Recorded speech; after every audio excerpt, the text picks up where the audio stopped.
اعوذ باللہ من الشیطان الرجیم بسم اللہ الرحمن الرحیم والمؤمنون والمؤمنات، ایمان والے مرد اور ایمان والی عورتیں، والمؤمنون یعنی مومن مرد، والمؤمنات اور مومن عورتیں، بعضهم اولیاء بعض، یہ ایک دوسرے کے رفیق ہیں، دوست ہیں، ساتھی ہیں۔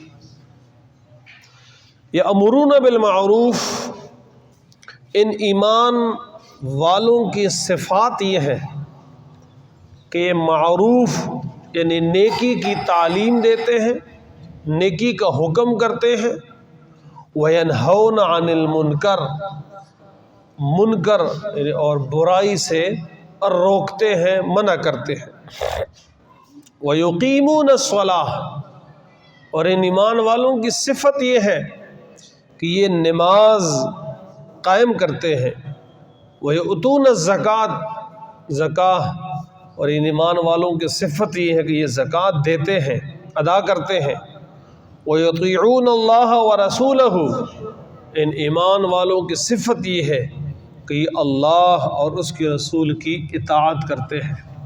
اولئک، یہ جو لوگ ہیں جن کے اندر یہ صفات پائے جائیں گے، سیرحمہم اللہ، اللہ تعالی ان پر رحم کرے گا، قریب ہے کہ اللہ ان پر رحم کرے گا۔ ان اللہ عزیز حکیم، بے شک اللہ تعالی عزیز قادر ہے، غالب ہے، حکیم حکمت والا ہے۔ وعد اللہ نے وعدہ کیا ہے المؤمنین، ایمان والے مردوں سے، والمؤمنات، اور ایمان والی عورتوں سے۔ کس چیز کا وعدہ؟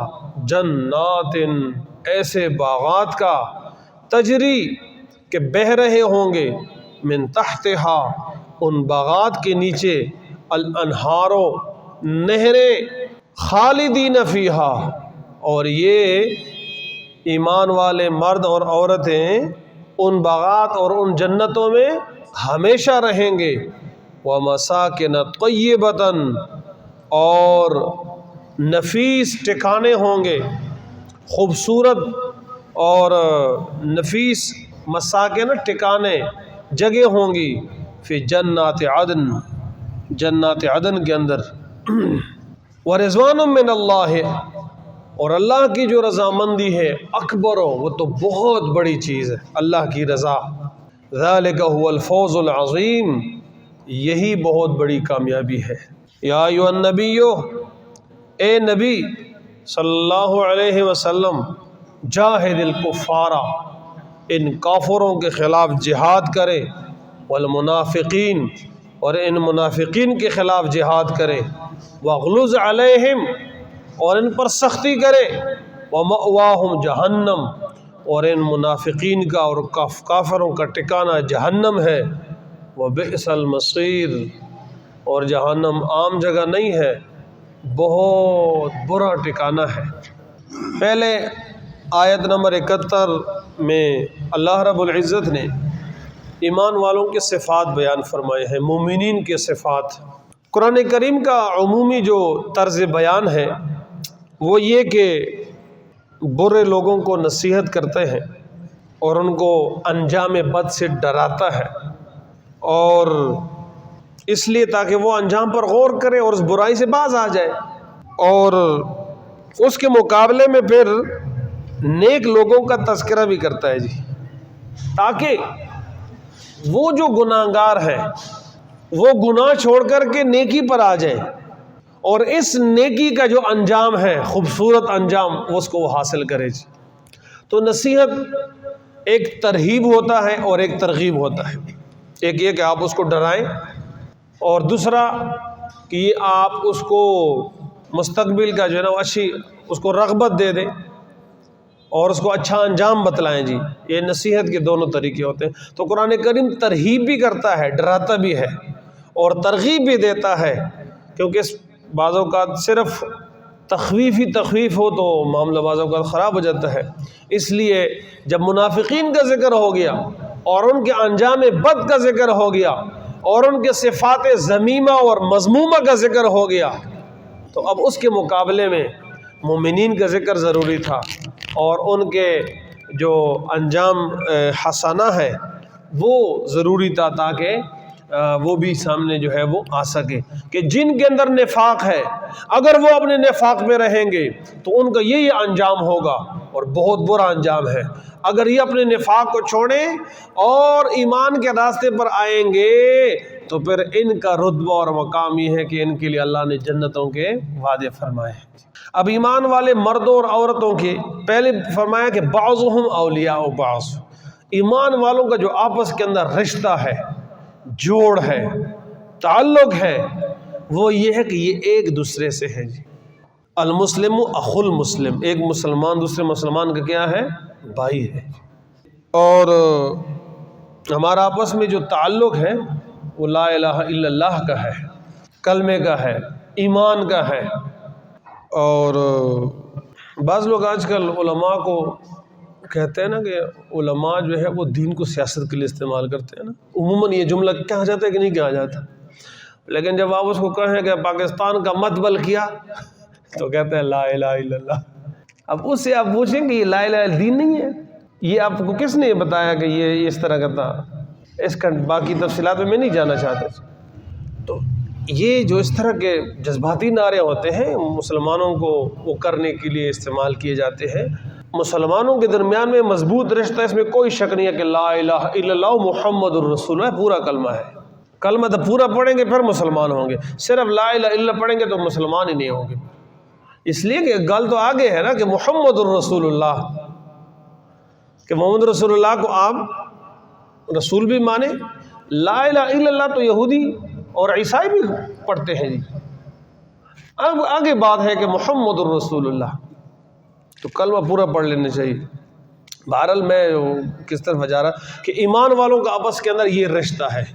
اللہ تعالیٰ صحیح معنوں میں مسلمانوں کو ایک دوسرے کا بھائی بنا دے جی، ایک دوسرے کے لیے محبت کا جذبہ ہو، ایک دوسرے کے لیے ہمدردی کا جذبہ ہو، ایک دوسرے کے لیے اچھائی کا جذبہ ہو، اور ایک دوسرے کو سہولت پہنچانے کا جذبہ ہو۔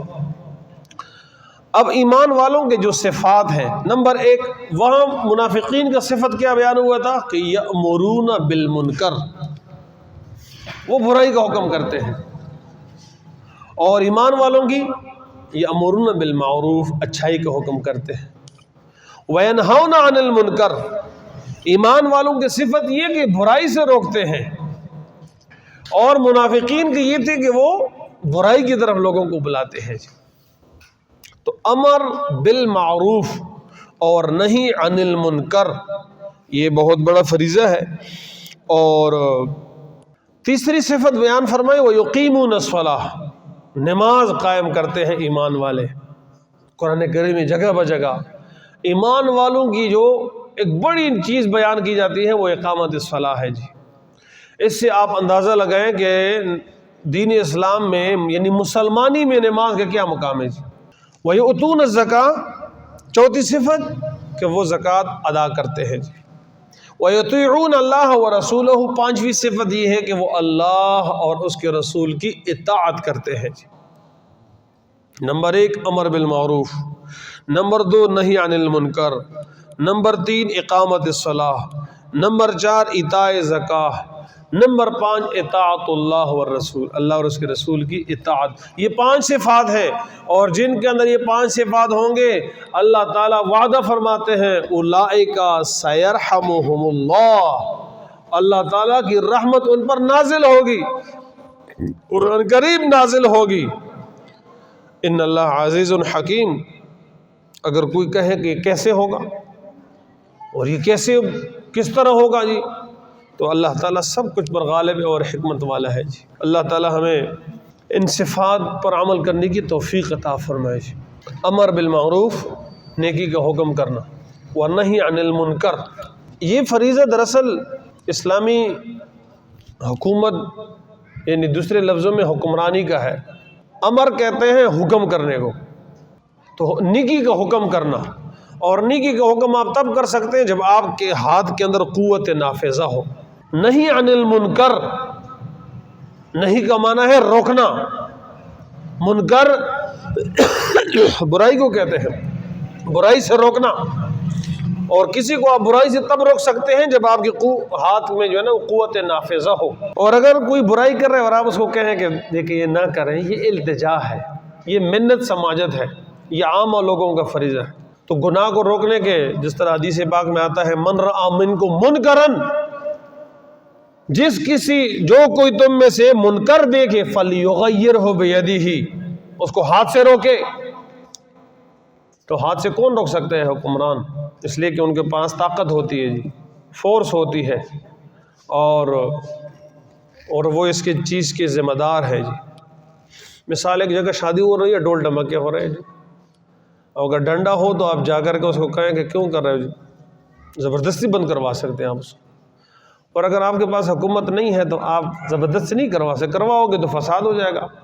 وہ کہیں گے تم کون ہو، کہاں سے آئے ہو، فلاں نگڑا یہ وہ۔ ہاں، زبان سے ہم برا بلا اس کو کہہ سکتے ہیں جی کہ بھائی یہ ڈول ڈمک ٹھیک نہیں ہے، حرام ہے، ناجائز ہے، فلاں ہے، ڈنگڑا ہے، وغیرہ وغیرہ۔ اور اگر بعضوں کا زبان سے بھی بندہ نہیں کر سکتے جی، ڈر ہوتا ہے، خوف ہوتا ہے کہ مار دیں گے، یہ کر دیں گے، تو کم از کم آخری درجے پر یہ ہے کہ دل میں تو اس کو برا جانے دیں۔ وَذَلِكَ أَضْعَفُ الْإِيمَانِ، حدیث پاک میں کیا فرمائے، یہ سب سے کم درجہ ہے کہ آپ گناہ کو گناہ سمجھے نا، دل ہی دل میں یہ بہت غلط کام کر رہے ہیں، یہ آخری درجہ ہے۔ تو پہلا درجہ جو ہے وہ حکومت کا ہے، اور دوسرا درجہ جو ہے وہ واعظین کا ہے، علماء کا ہے۔ اللہ تعالی ہمیں سمجھنے کی توفیق عطا فرمائے جی۔ تو بعض جاہل پھر کہتے ہیں جی حکومت کے ساتھ اسلام کا اور یا دین کا کیا کام ہے جی؟ سارے کام، سارا کا سارا دین جو ہے اس کا تعلق ہی حکمرانی کے ساتھ ہے جی۔ آپ صلی اللہ علیہ وسلم نے جب مدینہ منورہ میں اسلامی ریاست قائم کی، اس کے بعد جا کر کے احکامات آ گئے نا۔ مدینہ منورہ میں تو ترغیب ہی ترغیب تھی جی۔ اور اس کے بعد آپ اس مسئلے کی اہمیت کو جانیں، حضرت ابوبکر صدیق رضی اللہ تعالیٰ عنہ کی خلافت کا مسئلہ پہلے حل ہوتا ہے، آپ علیہ الصلوۃ والسلام کی تجہیز و تکفین و تدفین کا مسئلہ بعد میں حل کرتے ہیں۔ اور ادھر جاہل لوگ کیا کہتے ہیں جی نہیں ایسا نہیں، ایسے، یہ جہالت کے جملے ہیں جی۔ آپ علیہ السلام کی تجہیز و تکفین و تدفین بعد میں ہوتی ہے، صدیق اکبر رضی اللہ تعالیٰ عنہ کی خلافت کا مسئلہ پہلے حل کیا جاتا ہے۔ حضرت عمر فاروق رضی اللہ تعالیٰ عنہ زخمی ہیں تو آپ پہلے شورا تشکیل دیتے ہیں، خلافت کا فیصلہ کرو جی، الی آخرہ ہی۔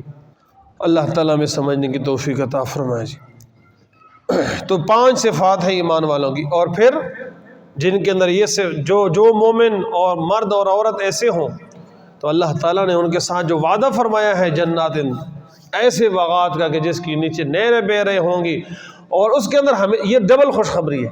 ایک یہ کہ جنت ان کو ملے گی، دوسری بات یہ کہ جنت میں ہمیشہ ہوں گے، یہ دوسری خوشی ہے۔ یعنی ایک آدمی کو آپ ایک اچھی چیز دے دیں لیکن ہم اس کو کہیں کہ مہینہ سال کے بعد آپ سے واپس لیں گے تو اس کو وہ خوشی نہیں ملے گی، لیکن اگر آپ اس کو کہیں گے کہ آپ ہمیشہ کے لیے آپ کی ہوگی تو اس میں اس کی خوشی کیا ہوگی؟ زیادہ ہوگی۔ ایمان والوں کو اللہ تعالیٰ جنت نصیب کریں گے اور ہمیشہ کے لیے، لیکن جن کے اندر یہ صفات ہوگی۔ ایسا نہیں کہ وہ جمعہ خان جمعہ تو جمعہ نماز پڑھے اور باقی نمازیں کہتے میں نے پڑھنی کوئی نہیں ہے اور اللہ بخشیں گے، اس میں کوئی شک نہیں ہے کہ اللہ غفور الرحیم ہے، بخشیں گے، لیکن اللہ تعالیٰ قہار بھی ہے اور اللہ تعالیٰ عذاب بھی دیں گے جی۔ اور اسی کو نادانی اور کہ اپنے خواہشات کی اتباع کریں جو دل میں آئے اور پھر کہیں گے اللہ بڑا غفور رحیم ہے۔ اس کو حدیث پاک میں جہالت، نادانی، بیوقوفی قرار دیا گیا ہے۔ الکیس من دان نفسہ وعمل لما بعد الموت، ہوشیار وہ ہے جو مرنے کے بعد آنے والی زندگی کے لیے تیاری کرے۔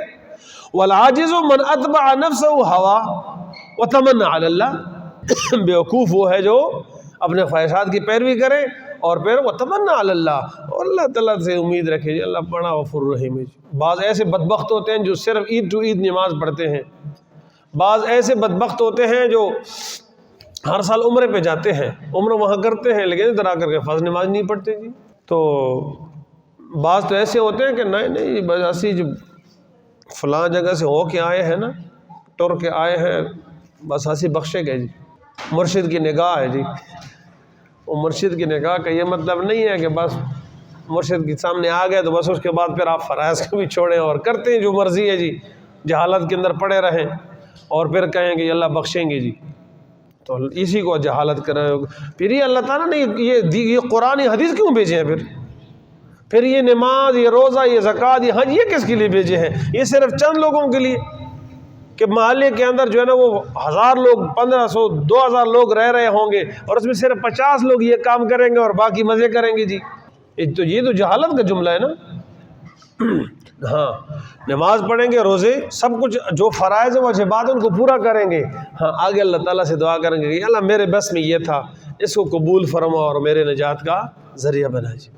ایسا نہیں ہے کہ کریں گے اپنی مرضی، سود بھی کھائیں گے، جوئی بھی کھیلیں گے، شراب بھی پئیں گے، زنا بھی کریں گے، اور جناب ناپ تول کے اندر کمی بھی کریں گے، اور جناب ناجائز لوگوں کی زمینیں بھی قبضے کریں گے، اور اپنے بہن اور بیٹی اور ماں کا جو ہے نا حصہ بھی جو جائیداد میں ہے اوپر سے والد سے آ رہا ہے اس کو بھی جناب دبائیں گے، قبضہ کریں گے، اور بیٹی کو بیچیں گے، جب اس کا شادی ہوگا تو اس کے 10 لاکھ 15 لاکھ اور 10 تولے 5 تولے سونا بھی اس میں لیں گے، اور پھر کہیں گے کہ نہیں اللہ تعالیٰ بڑا غفور رحیم ہے۔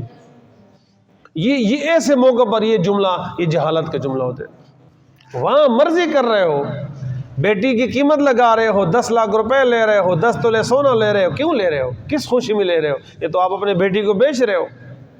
پھر کل گلہ مت کرنا کہ میرے بیٹی کے ساتھ یہ کیا اور وہ کیا جی۔ آپ کے بس میں جو ہے دو، یہ جو جہیز کی لعنت ہے جی وغیرہ وغیرہ بہت ساری چیزیں ہیں۔ تو عرض کرنے کا مقصد یہ اپنے خواہشات پر زندگی گزاریں گے اور پھر وہ تمنا رکھیں گے، حدیث پاک میں اس کو جہالت قرار دیا گیا۔ یہ جہالت نہیں کریں گے، ہاں اپنی طرف سے پوری کوشش کریں گے، پھر جو کمی کوتاہی رہ جاتی ہے تو پھر اللہ تعالیٰ سے دعا کریں گے اللہ اس کو معاف فرما جائے۔ وَمَسَاكِنَ طَيِّبَةً فِي جَنَّاتِ عَدْنٍ وَرِضْوَانٌ مِّنَ اللَّهِ۔ آخری بات کہ حدیث پاک میں آتے ہیں کہ جب جنتیوں کو سب کچھ مل جائے گا تو اللہ تعالیٰ کی طرف سے ارشاد ہوگا کہ اور مانگو جی، وہ کہیں گے ہمیں جو کچھ تھا تو ہمیں مل گیا، اور کیا مانگے جی؟ تو ارشاد ہوگا کہ نہیں، ایک چیز رہتی ہے جی، اور وہ ہے اللہ کی رضا، اللہ کا دیدار، اللہ کی رضامندی۔ اللہ کا دیدار اتنی بڑی نعمت ہوگی، اتنی بڑی خوشی ہوگی کہ جب جنتیوں اللہ تعالیٰ کی دیدار کریں گے تو وہ جو جنت ان کو ملی ہوئی ہوتی ہے، جو نعمتیں ان کو ملی ہوئی ہوتی ہیں، وہ سب کچھ بھول جائیں گے۔ اللہ تعالیٰ ہمیں نصیب فرمائے جی۔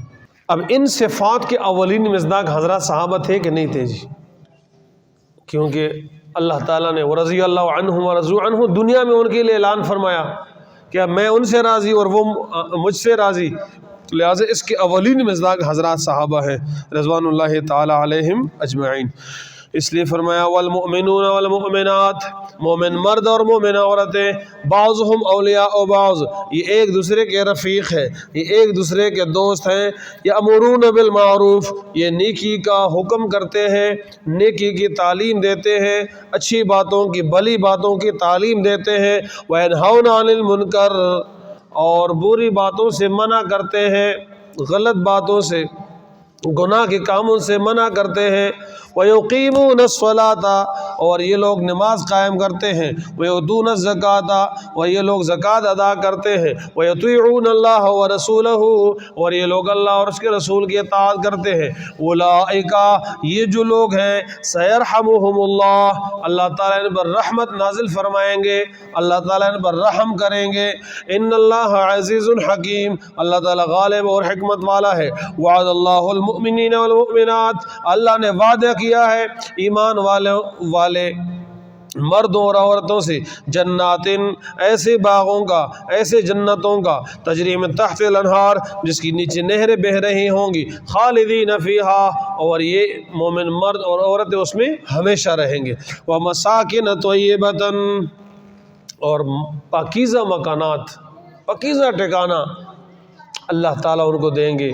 فی جنات عدن، بعض روایات میں آتا ہے کہ عدن مستقل ایک جنت کا نام ہے، جنہیں جنتوں کے اندر مختلف نام ہیں، جس طرح فردوس ہے، اور اس طریقے سے جس طرح جہنم کے اندر مختلف نام ہیں، مختلف درجات ہیں، تو ہر آدمی کے جو درجہ ہوگا اس حساب سے اللہ تعالیٰ اس کو جنت میں مقام جو ہے وہ عطا فرمائیں گے۔ سب سے جو بلند و بالا رتبہ و درجہ ہوگا وہ حضرات انبیاء کرام علیہم الصلوات و تسلیمات، جو منعم علیہم طبقہ ہے، صدیقین، شہداء، اور اس کے نیچے جو ہے وہ علماء، اور اس طریقے سے ورضوان من اللہ اکبر، اور اللہ کی خوشنودی اور رضامندی تو سب سے بڑی نعمت ہے۔ ذالک هو الفوز العظیم، یہی سب سے بڑی کامیابی ہے۔ اگلی آیت میں جہاد کا ذکر ہے وہ انشاءاللہ پھر۔ الحمدللہ رب العالمین والعاقبۃ للمتقین والصلاۃ والسلام علی رسولہ محمد وعلی آلہ